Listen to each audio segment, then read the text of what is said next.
how you like that?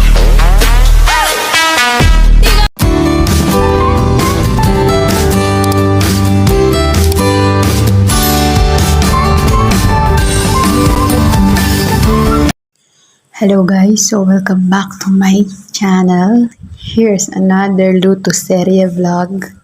So, magagawa tayo ngayon ng chicken sambusa. Here's our ingredients. So, alam nyo na yan. So, ngayon nagpakulo na ako ng tubig para ilagay yung manok. So, ayan, mamaya tidibong natin siya at saka natin gigilingin.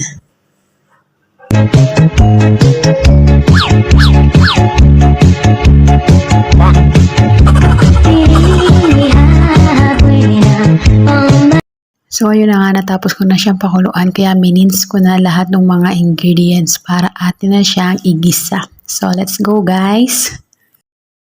So, ayan na nga, syempre, ang first step para sa ating pagigisa, syempre, mantika. So, naglagay na ako ng konting-konti lang na mantika. So, ngayon, ayan, isusunod na natin yung bawang at saka sibuyas. So, ilagay lang natin siya.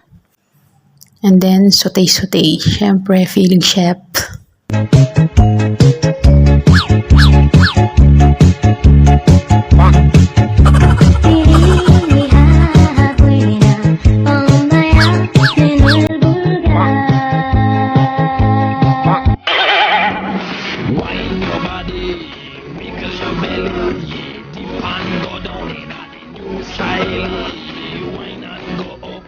Why not go down, bubble and a rock to the new style? Nobody else, nuh-uh.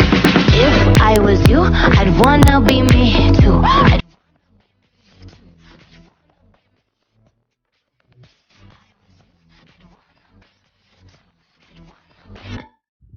So, ayan. So, napakatagal na pagkaka-video ko dito sa sibuyas at bawang na to. So, ayan. Pagka medyo golden brown na siya, pwede na natin pong ilagay yung ating chicken. So, ilalagay lang natin siya and then saute-saute ulit.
Tayo sa ating chicken. So, pwede natin ilagay yung carrots natin ngayon at saka yung parsley.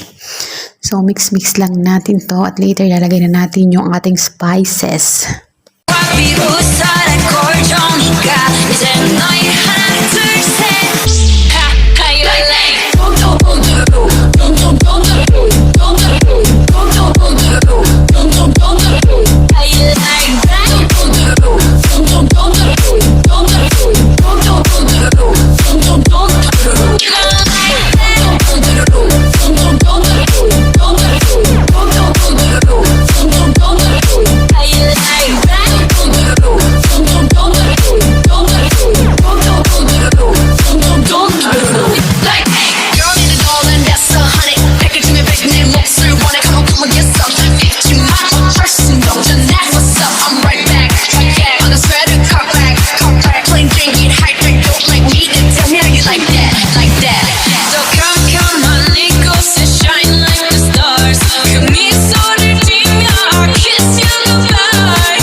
So ayan, sa tinagal-tagal ng ating paghahantay, so naluto na rin siya. So transfer ko na lang siya sa strainer para matanggal yung mga titira niyang liquid.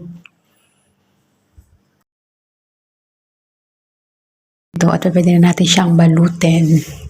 So ito na yung mga gagamitin natin. Harina na may tubig lang to para pandikit. Tapos itong wrapper niya.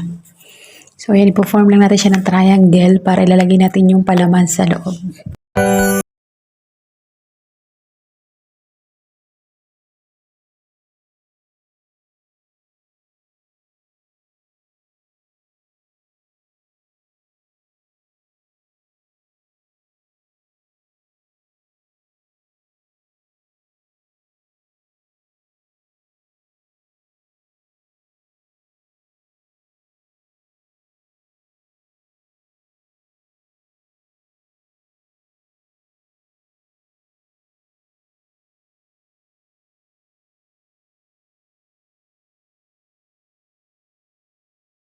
Diyan. So, ayan, natapos natin balutin to lahat. So, 50 pieces yung nagawa ko. So, nag-add lang ako ng 2 piraso pa ng wrapper kasi may sumobra pa siyang manok. So, ayan, sinukat ko talaga yan. Kailangan triangle siya. So, ito na nga guys, magpiprito na tayo. So, naglagay lang ako ng mantika. So, enough lang yung mantika na nilagay ko kasi mamaya pwede naman tayo magdagdag kapag kulang pa yung mantika. So, ayan, let's start na natin yung pagpirituhin para mamaya pwede na siya and ready na for iftar.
So, hanggang dito na lang itong vlog natin to guys kasi masyado nang mahaba at mamaya plating na lang naman eh. So, alam nyo na yan mga kadama, katulad ko.